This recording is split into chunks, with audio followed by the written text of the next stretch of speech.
കട്ടൻ ചായ ചായ ചായയുടെ ടേസ്റ്റും കൂടും. ഹലോ ഗൈസ്, നമ്മുടെ പുതിയ വീഡിയോയിലേക്ക് എല്ലാവർക്കും സ്വാഗതം. അപ്പോൾ എല്ലാവരും അടിച്ചു കയറി വാ. അപ്പോൾ നമ്മൾ ഇന്നുള്ളത് ഏതോ ഒരു ഫാമിലാണ്. സ്ഥലത്തിൻ്റെ പേരും കാര്യങ്ങളൊന്നും അറിഞ്ഞൂടാ. ഇന്നലെ നമ്മൾ കിടന്നുറങ്ങിയ നമ്മുടെ റൂമാണിത്. അപ്പോൾ ഇവിടെ വരേണ്ട ആളുകൾക്ക് കോണ്ടാക്ട് നമ്പർ ഇതാ എല്ലാവരും നോട്ട് ചെയ്ത് വെച്ചോളൂ. വേഴാമ്പല യെസ്. ഈ ക്യാമറയിൽ നിങ്ങൾ കാണുമെന്നറിയില്ല. ഈ മരത്തിൻ്റെ മുകളിലൊരു വേഴാമ്പലുണ്ട്. ഇത് ഗോപ്രോ ആയതുകൊണ്ട് സൂം ചെയ്യാനൊന്നും പറ്റൂല. അപ്പോൾ നമുക്ക് ഈ സ്ഥലം എന്ന് പറയുന്നത് നല്ലൊരു ആംബിയൻസ് ആയിട്ടുള്ള, രാവിലെ നല്ല കോടയും കാര്യങ്ങളൊക്കെ ഉണ്ടാകുമെന്ന് വിചാരിച്ചിട്ടുണ്ടെങ്കിലും കോടയും കാര്യമൊന്നുമില്ല. ഇവിടെയൊക്കെ നല്ല മാരകമായ ചളിയാണ്. നല്ല ഇവൻ വളരെ ഒരു സീനായ മനുഷ്യനാണ്. എൻ്റെ ചെരുപ്പെല്ലാം ഇന്ന് രാവിലെ കടിച്ച് മുറിച്ചിട്ട് ഇതാ ഒന്നും അറിയാത്ത പോലെ ഇതൊക്കെ നോക്ക്. ഡാ ചെരുപ്പ് ഇനി കടിച്ച് മുറിച്ചിട്ടില്ലേ? മുറിച്ചിട്ടില്ലേ? ഒന്നും അറിയാണ്ട് പോകുന്ന കാട്ട് കള്ളേ. അപ്പോൾ ഇത് ഒരു കോഴി ഫാമും ആട് ഫാമും ആയിട്ടുള്ളൊരു സ്ഥലമാണ്. അപ്പോൾ ഇവിടെ ഇപ്പോൾ ആടും കാര്യങ്ങളൊന്നുമില്ല, കോഴികൾ മാത്രമേ ഉള്ളൂ. കോഴിനെ ഇവിടുന്ന് വളർത്തി കൊടുക്കുക, അത്ര മാത്രം. അല്ലാണ്ട് ഇവിടെ സെയിലും കാര്യങ്ങളും അങ്ങനത്തെ ഒന്നുമില്ല. അപ്പോൾ ഒരു വീടും കാര്യമോ ഒന്നുമില്ലാത്ത സ്ഥലത്തുള്ളൊരു ഫാമാണ്. അച്ചു, താങ്കൾക്ക് ഇവിടെ മുമ്പ് നമ്മളൊരു വലിയൊരു ഫാം ഉണ്ടായിരുന്നു. അല്ല, നിങ്ങൾ ഇവിടുത്തെ പ്രോപ്പർട്ടിയിൽ പരിപാടി നടക്കുന്നുണ്ട്. അല്ല അതൊക്കെ അല്ല, നിങ്ങൾ ഇവിടുത്തെ ആരേനും? നമ്മളിവിടുത്തെ ഗസ്റ്റ് അല്ലേ, എന്നെ കൊണ്ടൊന്നും പറയിപ്പിക്കണ്ട. എൻ്റെ കൂടെ വന്നതാ. ഓനും ഒരു തേങ്ങ ആറിൻ്റെ എന്നിട്ടാ പറയുന്നത് ഇവിടെ ഒരു ഫാം ഉണ്ടേനും, ഇവിടെ ഒരു ആദ്യമായിട്ട് ഒരാൾ ഇവിടെ വരുന്നത്. അങ്ങോട്ട് നോക്കൂ. എൻ്റെ മോനെ കീണതാ നായിൻ്റെ ഭായി തന്നെ പോയേട്ടാ. ഇത് നമ്മുടെ വിശാഖ് ബ്രോ ആണ്. വിശാഖ് ബ്രോ ആടാ മോളെ എന്നോടുക്കാരാ അങ്ങനെ കയറുവാ. സ്റ്റെപ്പുണ്ട്, വാ കമോൺ മാൻ. ഗായ്സ് ഇവിടെ ഒക്കെ കോഴികളാണ് കേട്ടോ. ഇതും കോഴി, ഇതൊക്കെ പിന്നെ കാട്ടുകോഴി. അത് ഞാൻ ഉള്ളിൽ പോയിട്ട് കാണിച്ചു തരാം. അപ്പോൾ വെള്ളയാണ്. ഇത് നമ്മുടെ കോഴികളെ വിടുന്ന ഇങ്ങനെ ഞങ്ങൾ ആടാ ഇതിങ്ങ് പോന്നടാ. എടാ ഇത് കൈ പോന്നടാ അപ്പൂ. ഇത് അത് ഇവിടെ വെക്കട്ടെ. അപ്പോൾ ഇതാണ് നമ്മുടെ ബ്രോയിലർ കോഴിനെ ഉണ്ടാക്കുന്ന ഫാം നല്ല വൃത്തിയൊക്കെയുള്ള ഫാമാണ്. മൊത്തം കോഴികളാണ് കേട്ടോ. ഇതിപ്പോൾ ചെറിയ കോഴികളാണ്, വളർന്ന് വരുന്നേ ഉള്ളൂ. കുട്ടി കോഴിയാണ് കണ്ടോ, തൂവലൊക്കെ വരുന്നേ ഉള്ളൂ. ചെറിയ കുഞ്ഞു മക്കളാണ്. എന്നിട്ട് എത്ര ദിവസം കഴിഞ്ഞാലാണ് ഇങ്ങനെ ഷോപ്പിലോട്ട് കൊണ്ടുപോവുക, മീറ്റിനായിട്ട് കൊണ്ടുപോകാന്നറിയില്ല. അപ്പോൾ നല്ല സെറ്റപ്പ് സ്ഥലമാണ്, നല്ല വൃത്തിയൊക്കെ ഉണ്ട് കേട്ടോ. ഓരോ കോഴിയും ഇവിടെ ഇരിക്കുന്ന നോക്ക്. ഇതൊക്കെ ചെറിയ മാസങ്ങളായ കോഴി കേട്ടോ, ആഴ്ചകളങ്ങനെ ആയിട്ടുണ്ടാവും ഇവിടേക്ക്. എന്തായാലും നമ്മുടെ ചങ്കുകൾ അങ്ങോട്ട് പോയിട്ടുണ്ട്. അവരോട് സെറ്റാക്കി നടച്ചോട്ടെ. ഇതൊക്കെ കയ്യിൽ വന്നതുകൊണ്ട് ഭയങ്കര സീനാണ്. ഇതെങ്ങനെ ഇപ്പോൾ അടക്കണ്ടേ? കിട്ടി യെസ്, അടച്ചിട്ടുണ്ട്. അപ്പോൾ ഗൈസ് നമ്മളുടെ ടീം, ഓ മൈ ഗോഡ്, ഒരു സ്റ്റെപ്പ് ഉണ്ട് ഇവിടെ. ഇത് കാരണം അതിൻ്റെ മുകളിൽ കയറേണ്ട പരിപാടിയാണ്. എൻ്റെ മദറേ, എടാ ക്യാമറ ഓടിക്കടാ. ടാസ്ക് സ്ഥലമായത്. Beautiful peoples. മൈ ഗോഡ്,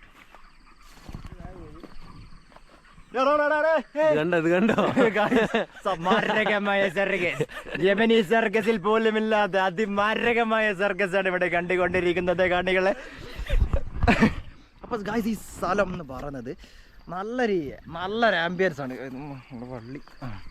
നല്ലൊരു ആംബിയൻസ് ഇവിടെ. കാരണം എന്ന് വെച്ചാൽ ചുറ്റുപാടും വീടും കാര്യങ്ങളൊന്നുമില്ല. മൊത്തത്തിൽ ഞാൻ കാണിച്ചു തരാം. സ്ഥലം മൊത്തമായിട്ട് ഞാൻ കാണിച്ചു തരാം. ഇതൊക്കെ നല്ല എന്താ മൊത്തം മലനിരകളും കാര്യങ്ങളും. അതിൻ്റെ മുകളിലായിട്ടൊരു ഫാമാണ്, അവിടെയാണ് ഞങ്ങളിപ്പോൾ ഉള്ളത്. അപ്പോൾ ഇതിൻ്റെ മുകളിൽ പോയാൽ നമുക്ക് ഒന്നുകൂടി കാണാം. അപ്പോൾ ഇതിൻ്റെ മുകളിൽ കാറിൻ്റെ സെറ്റപ്പാക്കാം. കാറിലാണ് ടാസ്ക്. എടാ ഒന്ന് പിടിച്ചാ, ക്യാമറ പിടിക്കടാ. അരെ പ്രഭു, ക്യാമറ പിടിക്കടാ.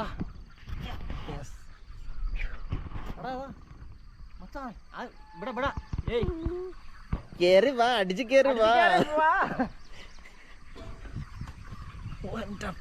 മോനെ അടുത്ത് പൊട്ടിപ്പോടാ. അതൊന്നും എനിക്ക് കഷ്ടപ്പെട്ടിട്ടാണ് ഞങ്ങൾ വീഡിയോ സെറ്റ് ആക്കി നമ്മുടെ സബ്സ്ക്രൈബേഴ്സിനെ കാണിക്കാൻ വേണ്ടി നമ്മൾ അത്രയും റിസ്ക് എടുത്തിട്ടാണ്. ഇവിടുന്ന് ഇത് ഇത്രയും താഴ്ചയുണ്ട്. നിനക്കുണ്ടെങ്കിൽ കാലും കൈയും പൊട്ടുന്ന ഉറപ്പാണ്. യെസ്.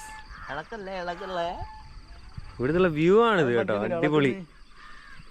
അപ്പോ നൈസ് വ്യൂ, ചുറ്റിലും വ്യൂ തന്നെ അല്ലേ? എല്ലാം കഴിഞ്ഞ. അപ്പോൾ ഗൈസ് സ്ഥലം എന്ന് പറയുന്നത്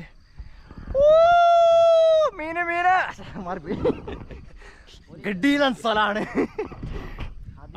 ഇറങ്ങുന്നാണ് പറഞ്ഞത്. അല്ല, ഈ കാടില്ലേ, ഈ കാണുന്ന ഈ കാടിന്റെ താഴെല്ലോ മറ്റേ ആന വെള്ളം കുടിക്കാൻ വരുന്ന സ്ഥലമാണ്. ആനത്താരിയുള്ള ഒരു സ്ഥലമാണ് പറഞ്ഞത്. Off road. എടാ അതെങ്ങനെയാ അതെടുത്തൊക്കെ പോവാ? ഇവിടെ കാണുന്നൊരു ഒരു ഓഫ് റോഡ് കാണുന്നുണ്ട്. അപ്പൊ അവിടെ നമ്മളെ വണ്ടി എന്തായാലും പോവില്ല. ബൈക്ക് എടുത്ത് പോകാൻ പറ്റുമോ ഒന്ന് നോക്കണം. എടാ അതാ ഗൈസ്, ഈ കാണുന്ന മൊട്ടക്കുന്ന് നല്ല സെറ്റപ്പ് സ്ഥലമാണ്. അവിടെ എന്തോ കൃഷിയും കാര്യങ്ങളൊക്കെ ഉണ്ട് കേട്ടോ. അതിൻ്റെ മുകളിലായിട്ട് എന്തൊക്കെയോ കൃഷി ഉണ്ട്. പക്ഷേ ഇവിടുന്ന് നോക്കിയിട്ടൊരു മൊട്ടക്കുന്ന് മാത്രമേ കാണുന്നുള്ളൂ. താഴെയൊക്കെ ഫുള്ളായിട്ട് വാഴക്കൃഷികളും അതുപോലെ തന്നെ ചെറിയ ചെറിയ ആദിവാസി വീടുകളൊക്കെ കാണാം. ഇവിടെ കുറച്ച് തൊഴിലുറപ്പ് പറഞ്ഞു. ഗൈസ്, മുന്നിലോട്ട് നിങ്ങൾ കാണുന്ന കുറച്ച് ചെറിയ ചെറിയ ഈ കാണുന്ന കുത്തൊക്കെ പിന്നെ തൊഴിലുറപ്പിൻ്റെ ആൾക്കാർ പണിയെടുക്കുന്നതാണ്. ഈ മലമുകളിലും തൊഴിലുറപ്പിൻ്റെ ആൾക്കാരുണ്ട്. അപ്പോൾ താഴെയുള്ള വീട്ടിലുള്ള ആളുകളായിരിക്കും. നമ്മളെ ഫാം നിൽക്കുന്നതാണല്ലോ. അതാ ഈ ഏരിയയിലാണ് നമ്മുടെ ഫാം നിൽക്കുന്നത്. അധികം എനിക്ക് ഇവിടുന്ന് തിരിഞ്ഞ് കളിക്കാൻ പറ്റില്ല, കാരണം കാല് എങ്ങനെയോ ജസ്റ്റ് ഇങ്ങനെ വെച്ചിട്ടാണുള്ളത്. ഇത് ഇവിടുന്ന് സ്ലിപ്പായി കഴിഞ്ഞാൽ എല്ലാം തവിട് പൊടിയാവും. അതുകൊണ്ടാണ്. അപ്പോൾ ഇതാണ് നമ്മുടെ ഈ ഒരു ഫാമിൻ്റെ നമ്മൾ ഇന്നലെ താമസിച്ച റൂമാണ്. ഇതാ ഈ കാണുന്നതാണ് നമ്മൾ താമസിച്ച റൂം. ഇത് നമ്മളെ ആടിൻ്റെ ഫാമാണ്. പക്ഷെ അവിടെ ഇപ്പോൾ ആടും കാര്യങ്ങളൊന്നുമില്ല. നമ്മുടെ വണ്ടി അവിടെ കിടപ്പുണ്ട്. അപ്പോൾ നല്ലൊരു പച്ചപ്പ് എന്ന് പറഞ്ഞൊരു ആംബിയൻസ് ആണ് ഇവിടെ. നല്ല തണുപ്പും കാര്യങ്ങളൊക്കെ ഉണ്ട്. ഇതിലാണ് നമ്മുടെ കോഴികളും മറ്റും ഇതിലാണ് ഇട്ടിരിക്കുന്നത്. നമ്മളെ വിശാഖ് ബ്രോ അടിച്ചിറങ്ങി പോടാ ഗൈസ്. നമ്മുടെ അച്ചുബ്രോ തായുണ്ട്, പിന്നെ എല്ലാവരും തായുണ്ട്. എന്നാൽ പിന്നെ ശരിയാടാ. അല്ല, ഞാൻ ഇറങ്ങണ്ടേ ഗൈസ്? ഞാനൊന്ന് താഴെ ഇറങ്ങിയിട്ട് എനിക്ക് കാണാം. ബാക്കി ഒരുപാട് സ്ഥലങ്ങൾ നമ്മളെനിക്ക് കാണാനുണ്ട്. ഇഷ്ടം പോലെ സ്ഥലമുണ്ട് നമ്മുടെ വയനാട്ടിൽ. നിങ്ങൾ കാണാത്ത ഒരുപാട് ഏരിയകളുണ്ട്. അപ്പോൾ അവിടെയൊക്കെ നമുക്ക് ഇന്നൊന്ന് എക്സ്പ്ലോർ ചെയ്തിട്ടൊന്ന് സെറ്റപ്പ് ആക്കണം. അപ്പോൾ ഇന്ന് നമ്മുടെ പരിപാടി അതാണ്. ഇനിയിപ്പോൾ നമുക്ക് ഇവിടെ നിന്ന് കുളിക്കാന്ന് വെച്ചാൽ അരുവിന്നൊന്നുമല്ല, അവിടെ കുളിമുറിയും കാര്യങ്ങളൊക്കെ ഉണ്ട്. അപ്പോൾ കുളിച്ചിട്ട് ഡ്രസ്സും കാര്യങ്ങളെല്ലാം മാറ്റിയതിന് ശേഷം നമ്മൾ അടുത്ത ലൊക്കേഷനിലേക്ക് പോകുന്നതായിരിക്കും. അപ്പോൾ വയനാട്ടിലെ ഈ ഒരു ലൊക്കേഷൻ കൂടി നമുക്ക് ഇനി അടുത്ത ഇതിൽ കാണാം. അപ്പോൾ ഞാനൊന്ന് കുളിച്ചിട്ട് വരുന്നു, എന്നിട്ട് നമുക്ക് വീണ്ടും കാണാം. അപ്പോൾ അതിൻ്റെ മുകളിൽ നിന്ന് എങ്ങനെയല്ലോ താഴെ ഇറങ്ങി നമ്മൾ റൂമിലോട്ട് നടക്കുകയാണ്. റൂമിൻ്റെ ഉള്ളും കാര്യങ്ങളൊക്കെ ഒന്ന് കാണിച്ചു തരാം. ഇത് നല്ലൊരു സ്ഥലമാണ്. ഇതൊരു ഫാമാണ്, അല്ലാണ്ട് റിസോർട്ടോ കാര്യങ്ങളോ ഒന്നുമല്ല. നമ്മൾ നേരത്തെ കാര്യം എന്താ ഇതിൻ്റെ മുകളിലാണ് കേട്ടോ. അത് അത്ര സേഫൊന്നുമല്ല, ആടി വലയുന്നുണ്ടായിരുന്നു. അപ്പോൾ അവിടുന്ന് താഴോട്ട് ഇറങ്ങി എന്നിട്ട് നമ്മളിപ്പോൾ റൂമിലോട്ട് നടക്കുകയാണ്. റൂമിൻ്റെ ഉൾവശങ്ങളും കാര്യങ്ങളൊക്കെ ഒന്ന് കാണിച്ചു തരാം. എന്നാൽ ഈ സ്ഥലം എന്ന് പറയുന്നത് ഒരു പ്രത്യേകതര ഒരു ഫീലിംഗ് തന്നെയാണ് ഇവിടെ. ഈ വയനാട് എന്ന് പറയുന്ന സ്ഥലം തന്നെ എന്തോ ഒരു നല്ല ആംബിയൻസ് ആണ്. മൊത്തത്തിൽ എന്താ പറയുക, മൊത്തം പച്ചപ്പും കാര്യങ്ങളൊക്കെയാണ്. അപ്പോൾ ഇതാണ് നമ്മുടെ റൂം. ഒരു ചെറിയ ഒരു സെറ്റപ്പ്. ഇത് അങ്ങനെ ഒരു ഫാമിന് വേണ്ടിയിട്ട് നിർമ്മിച്ചൊരു റൂമാണ്. ഇപ്പോൾ ലൈറ്റായിട്ടുള്ളൊരു ആംബിയൻസ്. ഇത് നമ്മുടെ ചെക്കൻ ചെരുപ്പ് കടിച്ച് മുറിച്ചിരിക്കുക. എന്നാലും നമുക്ക് വേണ്ടിയിട്ട് നമ്മുടെ ഒരു സേവകനായിട്ട് ഒരു അസിസ്റ്റൻ്റായിട്ട് ഇവിടെ ഉണ്ടാവും. ഇല്ലടാ, പേടിക്കണ്ട. ഓ പാർക്ക്. അപ്പോൾ സെറ്റപ്പ് സ്ഥലമാണ്. ഇതാണ് നമ്മുടെ റൂമും കാര്യങ്ങളൊക്കെയാണിത്. അടിപൊളിയാണ് ഇവിടെ. അല്ല പച്ചമറ കുളിക്കുന്നുള്ള പോണ്ട, കുളിക്കുന്നുള്ള ആ തണുത്ത വെള്ളം കേട്ടാ. മേത്ത് പറമ്പൊന്ന് ചിന്തിക്കണം. അതാ ഒന്ന് കുളിച്ച് കാണാനോ അല്ല. അപ്പോ ഇതാണ് നമ്മുടെ റൂം. അതല്ല റൂം.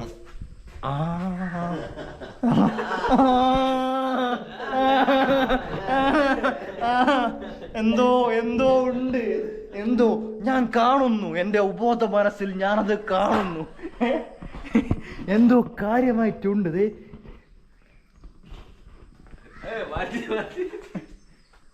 ഞങ്ങളുടെ റൂം ഇതാണ് ബെഡ്. നല്ല കർട്ടനും കാര്യങ്ങളൊക്കെ തന്നെയുണ്ട്. അപ്പോൾ നല്ല സെറ്റപ്പ് റൂമാണ് കേട്ടോ. ഇവിടെയുണ്ട്. അതുപോലെ തന്നെ ബാത്റൂം കാണിച്ചു തരാം. ബാത്റൂം അത്യാവശ്യം കുഴപ്പമില്ലാത്ത ബാത്റൂമാണ്. സെറ്റപ്പ് സ്ഥലം. ഇതാണ് കേട്ടോ റൂം. പിന്നെ ഇവിടെ ഫാനുണ്ട്. പിന്നെ AC വരുന്നില്ല. ഇന്നലെ തണുത്തിട്ട് കിടന്ന് ഉറങ്ങാൻ പറ്റിയില്ല. അമ്മാതിരി തണുപ്പായിരുന്നു. ചെറിയ തണുപ്പാണെങ്കിൽ പോട്ടേന്ന് ഇരിക്കുക, പിടുത്തം വിട്ടങ്ങ് പോയി തണുപ്പ്. അപ്പോൾ ഇനിയിപ്പോൾ ഓരോരുത്തരായിട്ട് കുളിക്കാൻ പോവാണ്. ഇനി കുളിച്ചിട്ടുള്ള സ്ഥലവും കാര്യങ്ങളും നമ്മൾ വന്ന വഴികളും എല്ലാം ഒന്ന് പോകുന്ന വഴിക്ക് കാണിച്ചു തരാം. എന്തായാലും വെറൈറ്റി ഓരോരോ വീഡിയോകളായിട്ട് ഞാൻ നിങ്ങളുടെ മുന്നിൽ വരുന്നതായിരിക്കും. അപ്പോൾ എല്ലാവർക്കും ഒരിക്കൽ കൂടി അല്ല കുളിക്കുന്നില്ലേ ക്യാമറാമാൻ ശ്രീഹരിയോടൊപ്പം ഏയ് പോയിട്ട് കുളിക്കടോ, എന്നിട്ട് വേണം പോവാ. അടുത്ത സ്ഥലത്ത് പോരുന്നുണ്ട്. എന്നാ പിന്നെ കുളിച്ചിട്ട് വരുമോ? See dream സുമ്മാ